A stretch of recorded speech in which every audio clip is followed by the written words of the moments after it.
gonna do things a little bit differently this time. Welcome, everybody. Welcome back to the cast. It's me, your boy, Cole King Cage, also known as Chris Cage of Chris Cage's Continuity Cast. How has everybody's week been? Because mine's been real fucking stressful. I'm not even gonna front with you, but let's go ahead and get this started. I know you saw the thumbnail. I'm starting to get my YouTube skills up a little bit, trying to get that XP when I'm offline, you know what I mean? But yo, this week has been full of hands in too many ways for me to count. Way too many ways for me to count. Because when I tell you, I've been stressed. So let's go ahead and get into this weekly update. This week has been pretty slow because I'm in Florida. I'm real close to Pensacola, Florida. So we had that hurricane not too long ago. So I've been struggling, living without power again. And it really didn't bother me that much. When the power went out and I didn't have any Wi-Fi, I would just go and sit in front of the back door and just watch the wind blow. That's how bored I was. But it's all good because, now that I'm back, Wi-Fi's back on, we're back at it again. So let's go ahead and talk about a lot of the hands we saw this week. There was so many hands going on in so many different categories. We had PlayStation throwing hands at motherfucking Xbox. We had the Heat, the Celtics throwing hands back and forth with one another. And you already know how I am about my manga. Whew, we had a lot of hands thrown this week. So many hands. Yo, so let's go ahead and get into it. Alright, I think I want to go ahead. Let's break down this PlayStation stuff real quick. So, the PS5 had another event. Unfortunately, I couldn't watch the event because it was going down during the hurricane. So I was able to catch all the trailers on the back end and watch a bunch of different reaction videos and analysis and different things like that. I gotta go ahead and let's break this shit down real quick. So, PlayStation 5 price. It looks like for the original with the CD, little CD slot, it looks like that's about to be like $500. Honestly, truthfully, I'm not surprised. With the way, the more advanced the technology gets, I expect the prices to go higher. And the digital copy, it looks like it's gonna be $400, like $100 cheaper. I might, after going through this hurricane, me and my wife were, we had to go back to watching DVDs like the cavemen that we were. So at first I was on board with only getting the digital copy because all my games are digital as we speak right now. With that being said, might have to look into getting the CD copy in case of situations like this because I'm gonna be in Florida for quite some time. I don't know. That's something to think about a little bit later down the line. But for right now, we're gonna keep it pushing. Continue to talk about the PlayStation and let's get into these prices, dog. So for the games that's coming out, oh man, I can't wait to talk about these games. But the prices look like they're gonna be a little more expensive. You know how businesses are. Oh, it's only $10 more. Well, 10 on top of $60, $70 games. My God, yo, man, y'all killing me. You're killing me, Smalls. You're really killing me. But hey, man, some of these games might be worth it, especially the higher quality that they're getting, man. And these damn games are long as hell too. Oh, I'm loving it. So top 3 games, I got to talk about them. These aren't in any order, but these are like the top 3 games that have me hyped, right? So let's go ahead and get into the most difficult one to even talk about, which is the new Final Fantasy 16 game. Shit, I don't even know where to begin. I don't even know how to break it down. I had to watch 4 different videos of different people talking about it, and I'm over here with my pen and pad, still stuck on the fact that Cloud does not show up after Final Fantasy 7. So I'm lost in the sauce. The only Final Fantasy games I played all the way through was the original Final Fantasy 7, the GOAT remake. I don't give a fuck what anybody has to say. Outside 3 p.m., like I keep telling y'all, like I said last week, we can fight about this, but the remake, which I loved, and Final Fantasy 15, the original, I didn't get the Royal Edition. Once the DLC started lining up, I was already checked out by then, but I still enjoyed it. So I'm excited to see what this new Final Fantasy 16 is all about. From what I'm seeing compared to a lot of the older games, it goes back to that medieval setting. And I know a lot of people are excited about it. I'm loving the gameplay already because it looks like it might play like Devil May Cry. When old boy, whoever the fuck his name is, for now it's just old boy, when he goes in for combos, it looks like, he has that pop-up attack, he gets you in the air, he can keep you in the air. Or, if he's fighting somebody bigger, he'll just, get in the air and you can extend combos and things such as that. probably cancel out of them too. It looks like it might play like a hack and slash. I'm excited. I don't know about anybody else. I really am excited about this, and this looks like it might be one of the darker Final Fantasy games. And I'm not just banking on the blood that you see, because in the trailer, this little boy gets somebody slaughtered in front of him. And that right there told me, like, oh man, this shit's about to hit entirely different from the other ones. But to speak on the story, dog, I'm so lost. I am so lost in the sauce. I don't know what the fuck is going on. So from I can't remember everything off the top of my head, but the biggest things that I remember is it seems like you play as old boy. Old boy says he's this kid named Joshua's shield.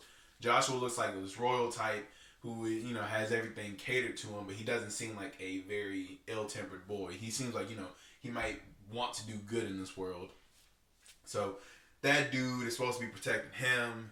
Some shit goes down. His kingdom gets invaded. Joshua gets somebody that might be important to him slaughtered right in front of his face. And from what I deciphered in the trailers, Joshua turns into like Ifrit from like how Final Fantasy keeps bringing in all the summons. But it looks like they brought Ifrit back, and this kid Joshua turns into that, and the dude you play as turns into Phoenix to try and stop him.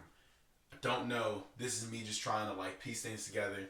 I heard like the different terms, icons and dominance and things like that, and what really stood out to me was the fact that one of the characters from the same kingdom that seems to have known Joshua for quite some time said there's a second icon of fire. What the fuck is that? Like, they were surprised to see something like that. And they even spoke about, a little girl being, or not a little girl, but a girl in general being Shiva's dominant. So that's telling me that the dominance or the summons, no, I'm sorry, I got that backwards. So the dominance are the people who are encasing the summons. So like, it's like the summons are inside of them. Like the nine-tailed fox within Naruto, and the actual summons themselves might be called icons, because somebody mentioned having an icon when Ifrit showed back up, when Titan showed up. So Final Fantasy 16 definitely looks interesting. It definitely looks like it might be darker. It's like the story, not the story, but this story might be a little more mature, and I can't wait for it. I'm excited. It looks beautiful. Hopefully it plays even better. I love me a good hack and slash game. And I do love a challenge. I'm starting to get my grown man on where I play games in hard mode now. I'm still stressed about that God of War. And I got to go back and replay Ghost of Tsushima and Red Dead 2 and Final Fantasy 7 Remake. Yeah, I got a lot of shit to do on my to-do list. So let's keep it pushing, talking about these video games. The next game, once again, these are not in any order. I'm just super excited about these games. Miles Morales Spider-Man. Yo, I am so hyped to see my boy. I love the fact that we got a time skip and he looks confident as Spider-Man. That's one thing that I've, as somebody who read the comics when Miles Morales was in the Ultimate Universe at first, when they killed Peter Parker back then, you saw him, I'm sorry about that if that really fucked your ears up, but you saw him grow. Like, he stepped into the role. It was like, yes, he got bit by a spider, and yes, he was thrust into it, especially under the circumstances dealing with his Uncle Prowler. Like, he earned his right into the main Marvel Universe, and to see him in his own video game as a more experienced, he's still young, still very young, but as more experienced with more confidence, and he can just tap into his powers with a lot more ease than previously. That makes me more excited than anything else, because I can't wait to see how Insomniac starts incorporating his more original powers, like, compared to Peter Parker. So the way I'm looking at it, I'm thinking Miles Morales is still going to have a couple of different web gadgets. He won't have as many, because Miles Morales is smart. Yeah, he's not, I don't know if he's Peter Parker smart. And remember, this is Peter Parker at like, 26, 27, 28, one of those ages. So I'm thinking Miles Morales is going to have a handful of gadgets, and he's going to have his extra powers, which is his camouflage mode that allows him to, get into some of the stealth aspects too, and his Venom Strike. I want to say it's Venom Blast. It looks more like a blast than anything else, because I love the fact that it has like an area of impact now. When you use it, you can like shock everybody, or you can shock them and send them flying into the air. And when I tell you, my boy got the hands, Miles Morales is ready to, like, yo, I'm so proud of my boy. I'm so proud of that boy. That's my little nigga right there. I had to say it one time. I'm sorry. I'm trying to avoid saying that. I'm trying to. I'm working on myself. But Miles Morales definitely looks like he's ready to step into that role of Spider-Man. And from what the developers said, or even I think Gang said it, like in one of the cutscenes where you're walking through, he says Harlem. So it sounds like it's going to be a little bit constricted compared to a Spider-Man game. I ain't complaining at all. I'm more excited for it than anything else, even if it costs $70. I'm having a real fun time, you know, putting my foot down and telling my wife I do what I want, but can I get this game? So it is what it is. I'm not really tripping over it because you know I'm going to give it my money. And then the next game, we didn't even get gameplay. We didn't even see any of the characters. All we got was a logo. But that motherfucking God of War 2, that God of War Ragnarok. You saw they knew what they was doing with the Game of Thrones reference. Ragnarok is coming. Yo, take my money, take it right now. I don't need none of it. I can walk around bare feet for a while. Man, after playing that last God of War, that previous God of War is my favorite out of all of them in the series. For a lot of different reasons. I love the fact that the gameplay is so much more different because I was telling a lot of people when it first came out, I was like, yo, you know, in the old God of Wars, you can walk into a crowd if you want to. You can go up in there and you can slaughter everything. Do that shit in this new God of War. You will die.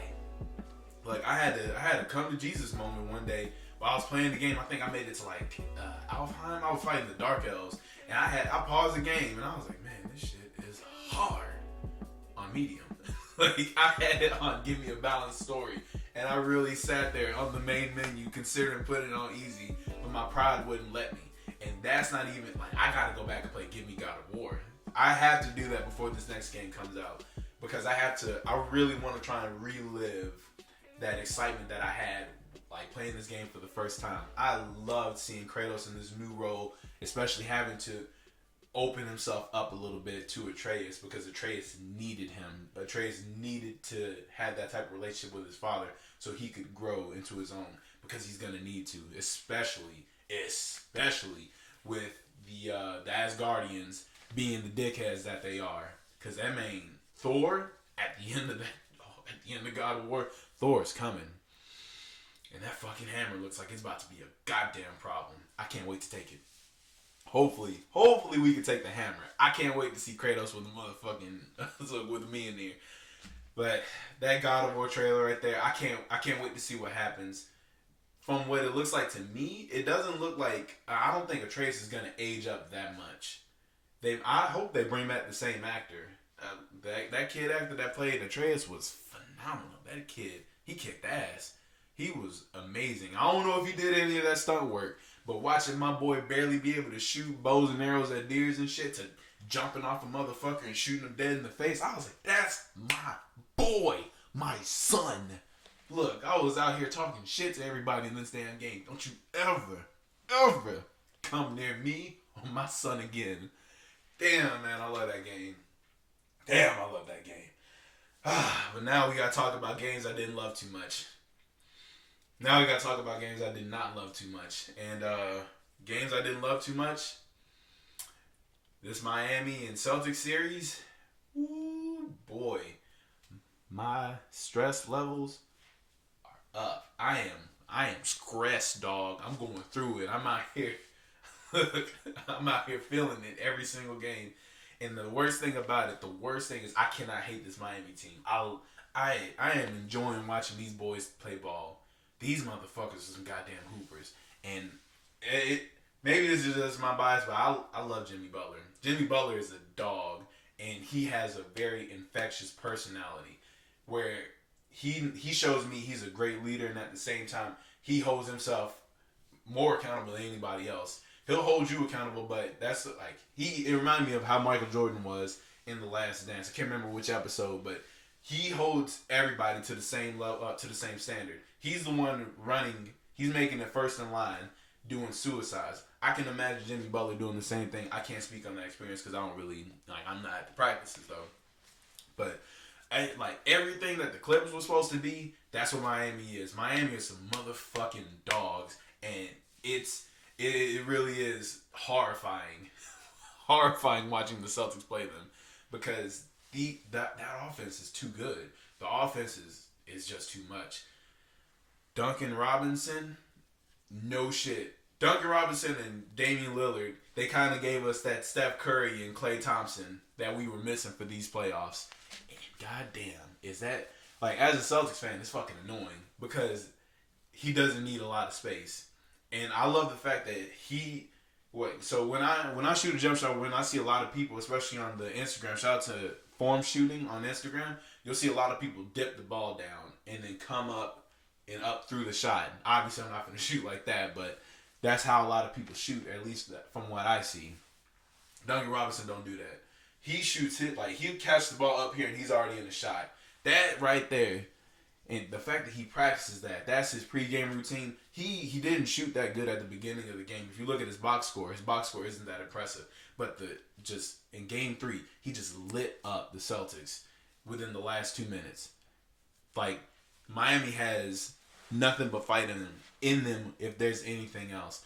Tyler Hero keeps me up at night. Like, I can't wait to continue to watch him grow because the fact that he's with Jimmy Butler, this is his rookie season, and he's in the Eastern Conference Finals. He's the sixth man off the bench. Yeah, but that don't bother me none because it's the fact that this dude can damn near score at will. He can finish at the hoop with the left hand. He can give you a step back. He can cut, like, he can move without the ball. That right there, it really does keep you up at night because when I can't remember which quarter it was. I want to say it was the second quarter. Tyler Hero took over. Tyler Hero damn near like carried the Heat through that second quarter when they were having their offensive woes. And the fact that the reason why I referenced Jimmy Butler to Tyler Hero is the fact that as Tyler Hero continues to be in this league, especially if Jimmy Butler stays with the Heat, oh man, Jimmy is going to make him a better defender. Tyler Hero is going to be a fucking problem. No shit. Tyler Hero is going to be a goddamn problem. Honestly, I was like watching Game 3 last night. So before I get into how I feel about the East looking up, but let's talk about the series as a whole.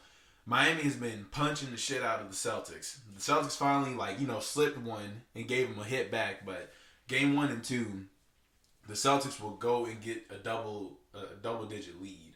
And you can tell Miami is completely confident. Eric Spoelstra has been doing a phenomenal job coaching. I can't be mad at that. There's no point in this team that I can be mad at because they continuously find ways. Goran Dragic the Dragon has been killing us. He didn't really do that much last night because Marcus Smart started picking him up high, like not in the post, but away from the 3-point line. He started picking him up early. But in games 1 and 2, Goran Dragic was damn near getting whatever he wanted. If he wanted to drive, he'll just go do that. If he wanted to shoot it over Daniel Tice, he would go do that. And I got to give it to Miami's defense. That 2-3 zone where they put their wings at the front, their athletic wings like Jimmy Butler and Jay Crowder with the long arms and the quick active feet, man, those boys are a damn problem. A damn problem. Man, that shit right there. And the thing that was killing me about games 1 and 2 concerning Boston now is the fact that you see the potential. You can tell these dudes have the talent to win the series, but the fact that they just kept slowing the ball down. Kemba literally held the ball and just dribbled it. He dribbled the air out the ball, sitting there waiting. And shot clock went down, and he would just pass the ball to Jason Tatum. As soon as the Celtics started going to one-on-one basketball, man, look, what do you expect to get done at that point? Nothing, because this Miami defense is too gritty, too tough, too fast, too strong for all that shit. And it started, it kind of gets on my nerves. I know it's playoff basketball. It's the Eastern Conference Finals. Jason Tatum will go in for a drive. You can see he's getting hacked, he's getting hit and all that shit. And the refs won't call it. All right, once again, it's Eastern Conference Finals. Come on now, we gotta get back. I'm saying we, but you gotta get back on defense, dog. But with Game 3, you saw life. Game 3 is why I believe in Boston. I've been saying Boston Celtics in 6. because of what they showed me in Game 3. I'm not finna sit there and say it's gonna be a cakewalk. I feel like every game is gonna continue to be close. But Boston finally found a way to score against that 2-3 zone. That 2-3 zone, that 2-2-1 zone, and then the 2-1-2 zone. Boston is continuously finding ways, and the main way that they are scoring is attacking the basket, playing with pace, active hands on defense, communicating. But the thing that was killing me, especially last night, is the turnovers. Turnovers. I get it. Frantic. Kemba Walker's starting to show life again. I just need everybody to calm down and continue to play within the offense. With that being said, there's it still leaves much to be desired because Miami's experience, they just have players who've been in the league longer, who know how to draw fouls. I don't really know how, I'm pretty sure Goran Dragic has been in the playoffs a bunch of times, but it's the fact that Goran Dragic, Jimmy Butler, Jay Crowder, Andre Iguodala, they have guys who've been in these situations who know how to go draw a foul, get to the line. Miami shot 34 free throws last night. 34. And this is against Boston, who was winning in garbage time, who Miami kept having to foul to and send them to the line. Marcus Smart hit 8, 9 free throws? No, I want to say he hit 10. That's how he got to 20 points within the last 2 minutes because he kept going to the free throw line. Yo, man, do what you got to. Move your feet, do what you got to. But this series is going to continue to stress me the hell out. I got faith in Boston. I'm going to ride with Boston until the day I go. Now, with that being said, if I live to see Boston win this series, the shit talking will be insane. I'm damn near gonna have to make myself a green Conquer shirt just to rep the Beantown boys. Oh man, I really don't have a lot to say about the Lakers and Nuggets series just because I wasn't able to watch Game 1. Hopefully, I'll be able to watch Game 2. I think it comes on tonight. What I've already speculated though is I feel like the Nuggets are gonna be too tired to keep up with the Lakers. The Lakers are too high energy. Everything is firing on all cylinders. Frank Vogel's been doing a good job coaching, and the Nuggets just had 2 series in a row where they came back down 3-1. I can't imagine them having the energy to keep up with anybody at this point. And the fact that Jokic has to battle Anthony Davis, Dwight Howard, and JaVale McGee in the post, yeah, man. Get that man some help. Hopefully Jamal Murray can continue to give us a superstar performance within the playoffs because that duo right there has been a joy to watch. With that being said, I don't have anything to say about that because it should have been the Nuggets and the Clippers. Remember how I said something about these hands? Hands. Man, look. The Nuggets handed them boys. The Nuggets handed the Clippers that all-expense paid trip to Cancun. Damn, man.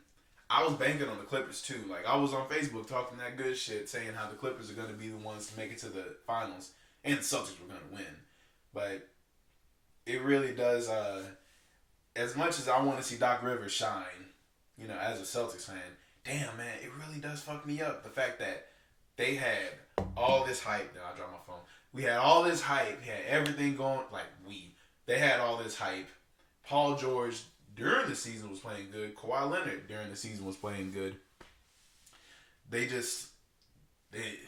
Kendrick Perkins said it best. It was all bark and no bite. The team just seemed to me like they didn't have any heart when the going got tough, which was when the Nuggets started to show heart. Yeah, you got the double-digit lead, but how do you respond to them coming back? And that's why I'm so happy with the way Boston responded last night because, look, the heat wasn't going away. Boston went up by 15. They went up by 15 in the first half, 18 and then 20 in the second half, and then Miami still got that shit back down to 5. Boston came out. They came out with the win, but that should show these in order to make it to the finals, you gotta have heart. You gotta have that dog in you. You know what I mean? And I'm not finna sit here and say, oh, the Clippers didn't have it. I just feel as though because of that lack of chemistry, I'm a Celtics fan. You saw what happened to us in 2019. if you ain't got that chemistry, yeah, you could be a dog in practice. You can be a dog on the court and all that shit. You could be, one of the trash talkers and one of the people who get in your face and all that. But if the team as a collective don't have heart, it damn near is all for naught. Especially when one of your superstars is hitting the backboard, it damn near is all for naught. But I can't wait to see how these teams respond next season, because I feel as though jobs are going to be on the line. Jobs are definitely going to be on the line. And if the Clippers ain't the number 1 seed next season, then they ain't looking too good. But I'm going to go ahead and we're about to end the NBA talk. I just want to go ahead and get into this because I got a feeling. Something in my gut. My spider sense is going off right now. They're telling me the East might be a problem next season. I don't know if it's going to be as tough as the West through and through, but the East is looking scarier and scarier as these playoffs go on. Just because we know for a fact if Giannis stays with the Bucks are going to be back. They're going to be back. They're a great regular season team. The Raptors showed so much potential and heart. Hopefully Fred VanVleet stays with them, because I don't even go into no other rivals. But they look like they're going to be a problem to this day. Nick Nurse, his coaching is going to get them where they need to go. The Celtics are still, the Celtics are young. And the fact that we have a rookie in Grant Williams that I feel like is going to grow up to be a Draymond Green type of player, with Jason Tatum, Jaylen Brown, Kemba Walker, and hopefully Gordon Hayward decides to stay on for even longer. Oh yeah, Celtics are still going to be around. Miami's going to be around. And the one that I think they're going to be a fucking problem. Actually, I think they're going to surprise us. Whether it's a good surprise or bad surprise, I think they're going to surprise us. But the Brooklyn Nets, with Kyrie and Kevin Durant, that raw talent, I think that's going to be an issue. Steve Nash's coaching, I don't know too much about it. I think he went the Steve Kerr route, where he was an analyst for so long, so he has this different perspective of the game, and he's going to be able to incorporate that in when he becomes the head coach. But the East might be a pretty big problem.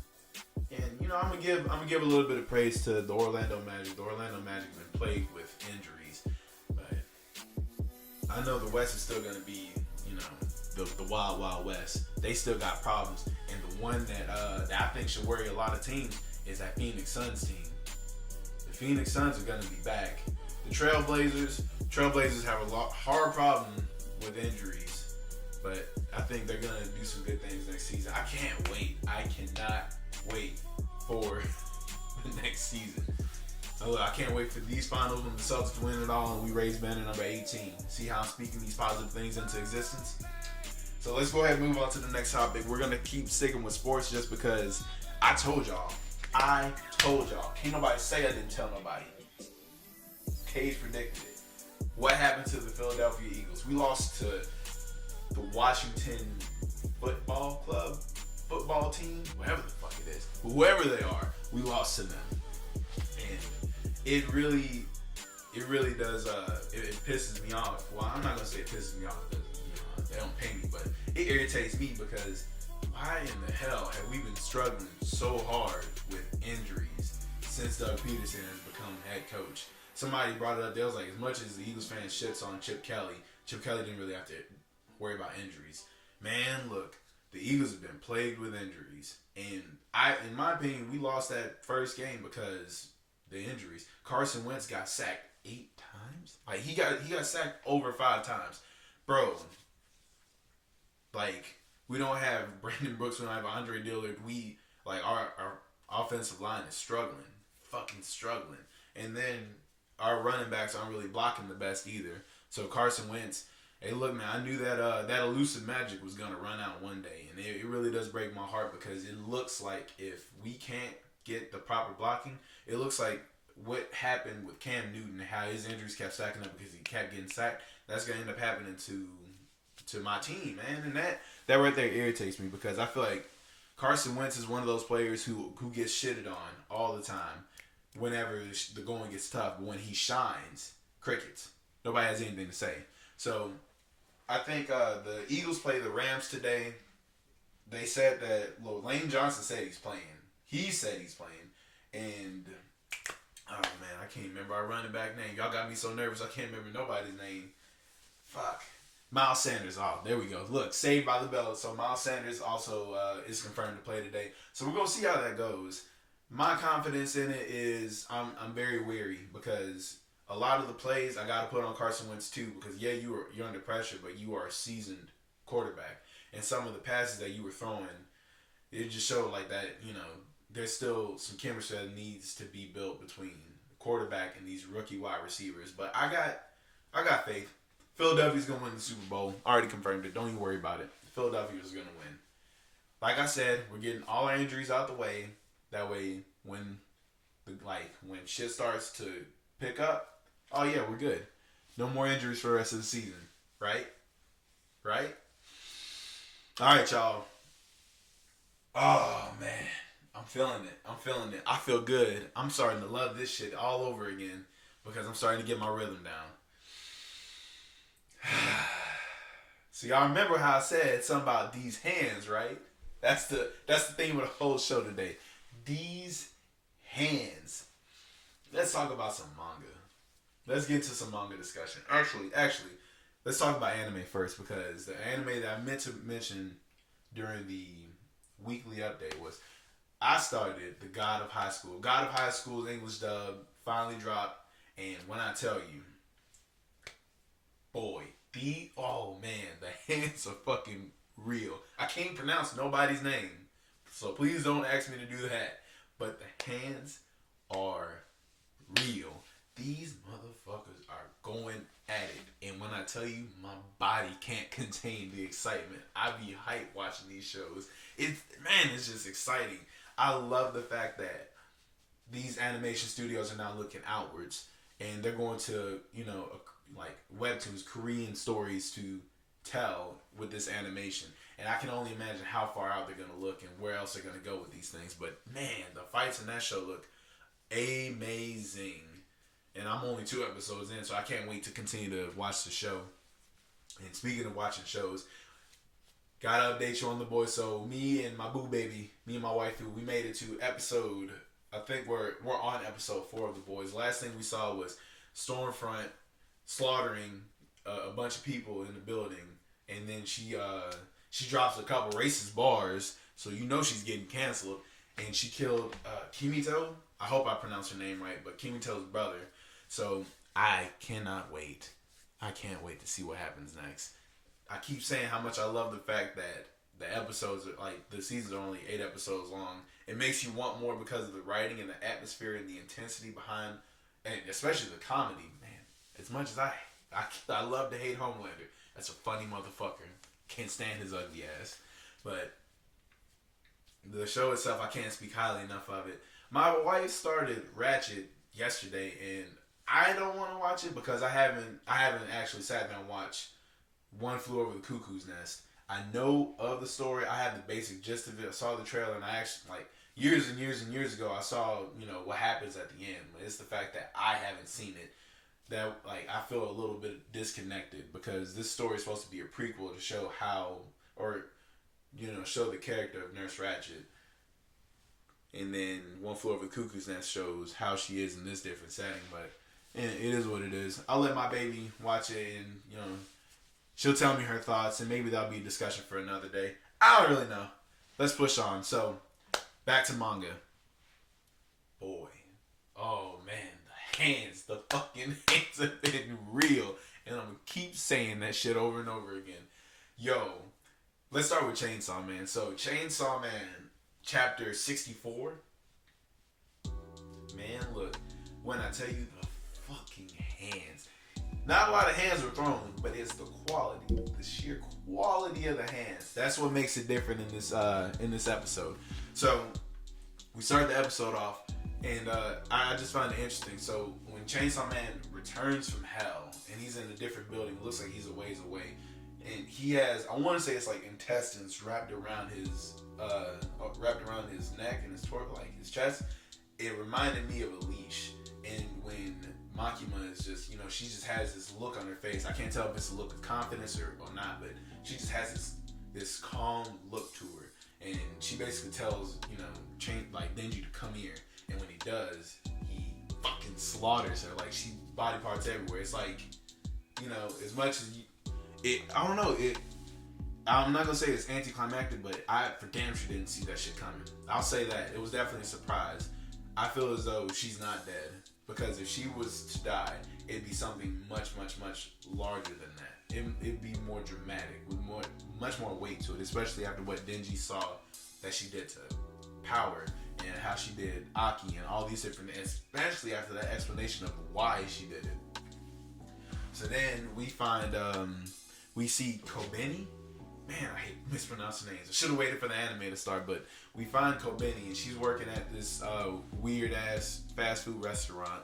And man, I be feeling bad for her, because she's this very timid, emotional character, and she's like, you can see she's like high anxiety, and I be feeling bad every time I see her. I couldn't even find comedy in it just because of how bad I felt for her. And she's getting treated like shit to the point where she's asking somebody to save her. And as soon as she says, "Save me," Chainsaw Man just shows up. He's just there randomly. He just shows up, and these people start, freaking the fuck out, because some goddamn demon in front of you with chainsaws coming out of him like nothing. And you can see Denji's inner voice saying, it's been a minute since we had we had a burger. I wonder what it'd be like to have a burger that wasn't rotten or disgusting or something along those lines. Yo, the parts where like everybody starts, I don't know if they say something. No. So Kobeni couldn't say or she would get hurt by the fellow staff. But it's when the staff started reacting. Either they would say something, or they would scream in terror because it's a fucking demon in front of you. But these heads, one by one, just came flying off. And Kobeni just had the simple job of repeating her line and then walking the food over to Chainsaw Man, because all he wanted was a burger and some fries. And she dropped it on him. And I'm like, ooh, death. You are dead. It's a wrap. You're gone. But no, he's just sitting there, and he just keeps saying, hamburger. He just wants hamburgers. Like, yo, all right, bet. We'll get you. Grimace Menace, I got you. Don't worry about it. So she goes to get another combo, and the dude's like, don't fucking drop it on him.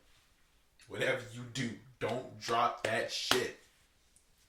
And she says, all right, bet, I got this. Nah, she doesn't. She does not say that in the very slightest. She's a nervous wreck. So she's walking up, and you can see her foot just catches, and she just slips and drops it on him again. And then the chapter ends. When I tell you, this, there's no predicting Chainsaw Man. I'm not even finna sit there and try to theorize of where the story's gonna go from this point, or what the fuck's gonna happen. I'm lost in the sauce, and I'm wondering if anybody else is feeling it too. Gotta say, I be feeling so bad for Kobeni, because she just isn't good at the jobs that she's being portrayed in within the story. And it's like, yo, man, you were going through it, bro. You were fucking going through it at the worst possible time. Let's continue to talk about the hands. Hands. All these hands. Which one first? Let's go with this. My Hero Academia. My Zero Macadamia. My macadamia nut.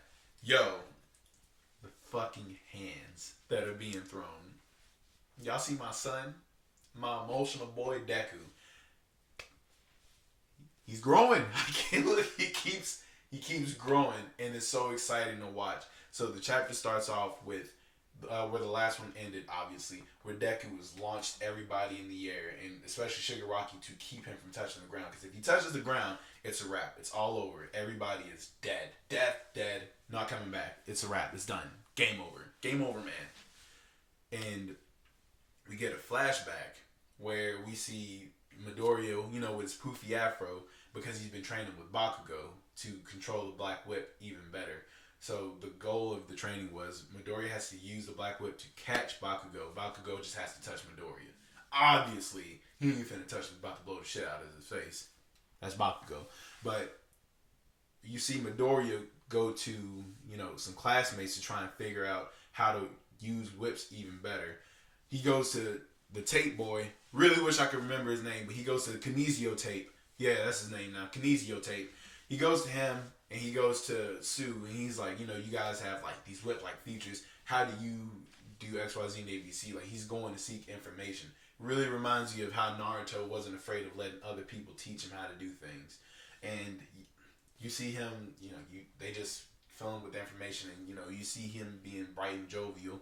And then you see Deku goes to Uraraka and he tries to learn how to use the float quirk. So he, I want to say he got some more information from All Might about Nana's float quirk.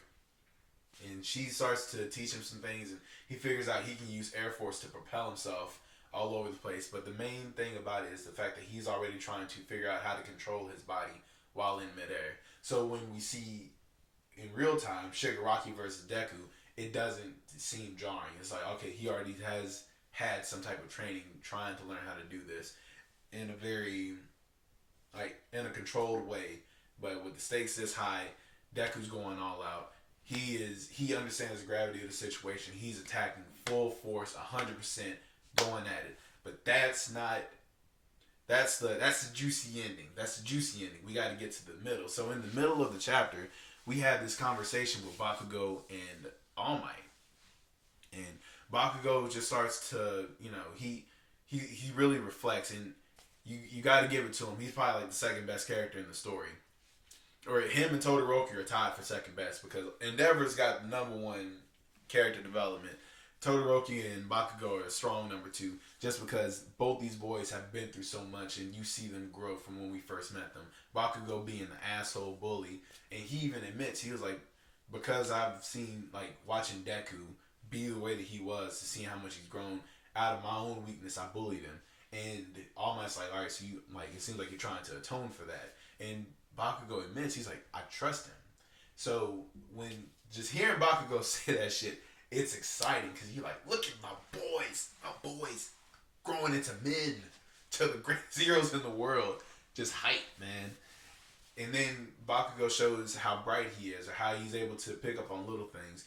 And when we look at the notebook that All Might gave Bakugo and Deku to study with the previous users of One for All, you see that, the fourth user is scratched off, so I can't wait to see where that story goes with him. He's the dude with the face tattoo. So I got a feeling some exciting shit's gonna go down with that. And then All Might drops a mysterious bar where he was like, not only the wicked seek this power, speaking about One for All.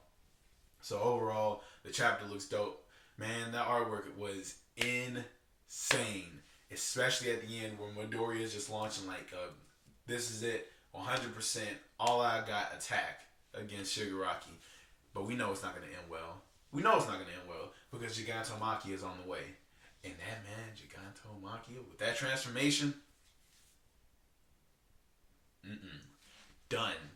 Game over. If he shows up, it's a wrap. It really is a wrap. I don't think there's anything that the heroes can do from that point. Honestly and truthfully. But let's get to the one. We got to talk about it. Dragonball Super. Fuck. Man, look. When I tell you, that Dragonball Super chapter. Maybe I think I got the chapter number between Dragonball Super and Chainsaw Man mixed up. Don't persecute me. I can't remember off the top of my head. And I dropped my phone. Ooh-wee. Oh well. But this Dragonball Super chapter. Man. The fucking hands. Oh man. Yo. This was a great chapter. It gave me that excitement back. Because one thing that I've been missing with Dragon Ball Super, I feel like it just hasn't had a lot of intensity behind it. None of the stakes seem dire. Moro putting his, Goku and Vegeta got their asses whooped. We knew that was coming. It had to have happened. They went and trained in different ways. And we thought, oh shit, they're about to come back and handle business. Real quick, Art. Get it done. Just like that. Moro beat the shit out of Vegeta and then put his fucking hand through Goku's chest. And I said, What was it? Look at that. Didn't see that coming. Oh shit. How are we getting out of this one? But Goku ends up getting healed and then he gets right back into the fight. He goes over there and he realizes that Miras is gone. And Mirrors is gone, and Goku says, "Okay, you sacrifice yourself.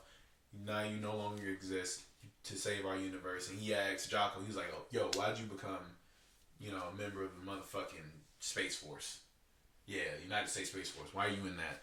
And he was like, because, it gets the bitches. It gets the bitches and gets the job done. I want to protect the universe. And Goku's like, all right, bet. You know what? I like that. And when I tell you, the artwork in this chapter was amazing. I really do love the atmospheric still shots of Goku just staring up. Like, when he was powering up, it was amazing. But when it just calmed down and then just stared up in the sky. And you knew some shit was about to go down because this boy Goku went the fuck off. That transformation is going to look astounding if it ever gets animated. I cannot wait for that shit. It's like he was like piecing together how the animators should go about the transformation, so they can only go up from there if they meet the expectation.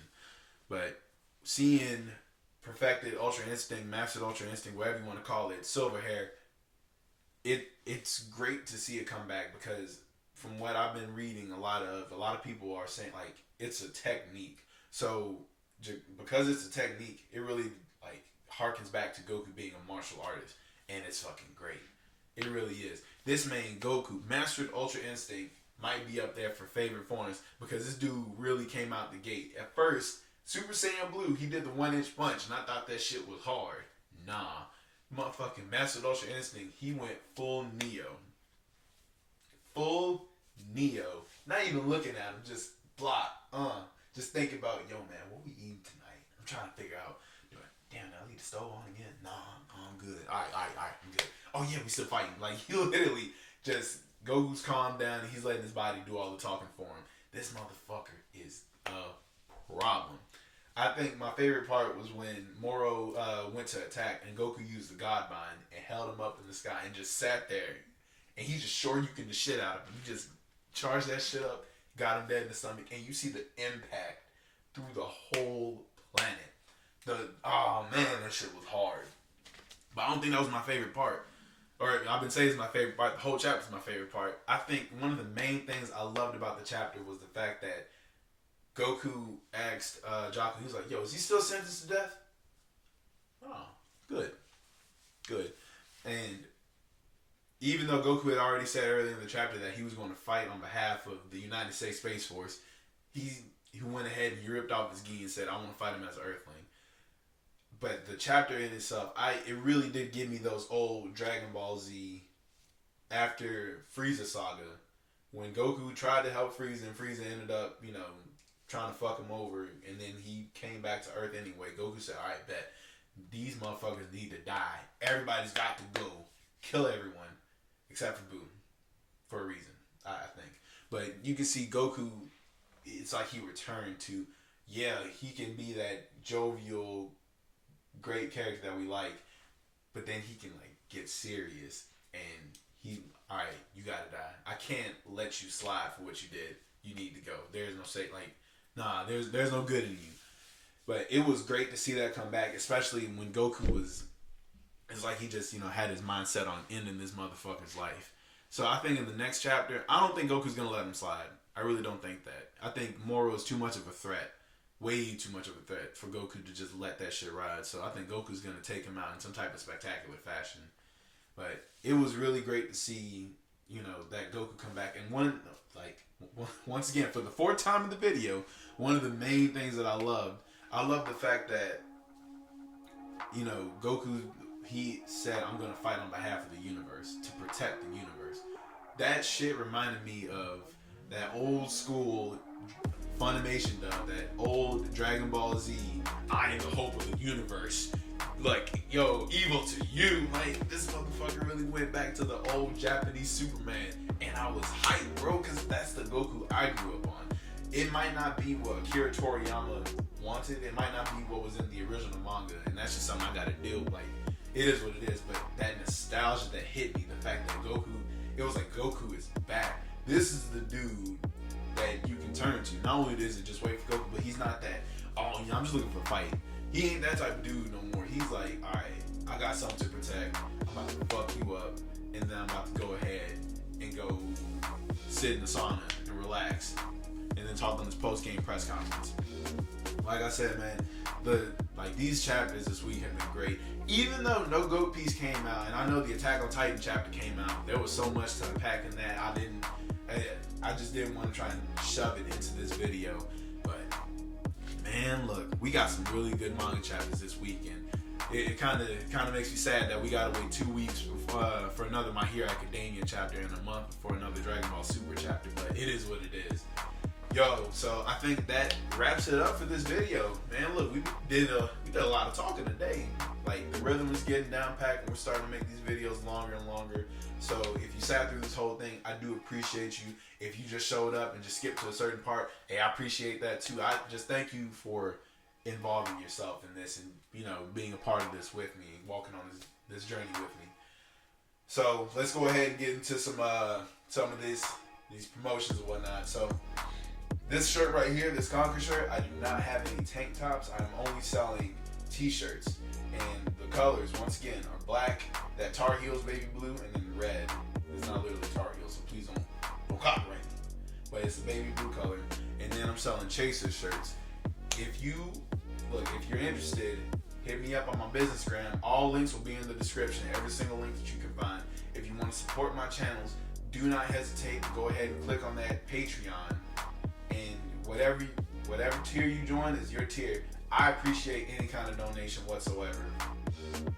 Hey, and the #1 way to support the channel, that little subscribe button, it's either on this side or on this side. Subscribe button, notification bell, you hit that shit, you get every single notification, you'll get all the updates and all that stuff. Work with me. But once again, it means a lot to me. I appreciate you guys for being here to walk through this journey. Thank you so much. This has been episode 3. We out, y'all.